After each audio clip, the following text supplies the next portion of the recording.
күйеуіңіздің көңілдесі бар, пәтер алып берген, көлік алып берген, қымбат шуба, бриллиант барлығы қазір соның үстінде.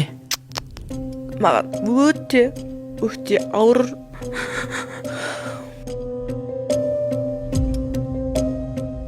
Мен өлем деймін. Секіріп кетуге дайын болғам. Жезөкшелерге барғаны жеңілмеді. Өте қиын болды, себебі шетелге барып келген екен екеуі. Қандай жаман өзіңіз іштей тынып, соның барлығын көтеріп жүру деген енді. Бұл тақырыптың басталғанына 14 жыл болды. Арамызда қалатындай ешнәрсе қалған жоқ. Сізді ең қатты жүрегіңізді жаралаған, оның сізді сүймей кеткені ма? Екінші әйелі ма? Қазір көпшілік айтты балалар. Сағынады, фотоға түсіп, папаға жібер дейді. Папасына ол фото қызықты емес. Папасына ол фото жібере алмаймыз, себебі блоктамыз бәріміз. Адамдар қалай бұндай дүниеге барады? Әлі де жақсы көресіз ба? Тұрсынбекпен өткізген әдемі сәттер сағынам.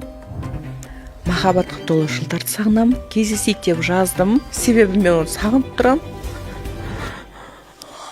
Біріншіден кешірім сұрап келген Тұрсынбек жоқ.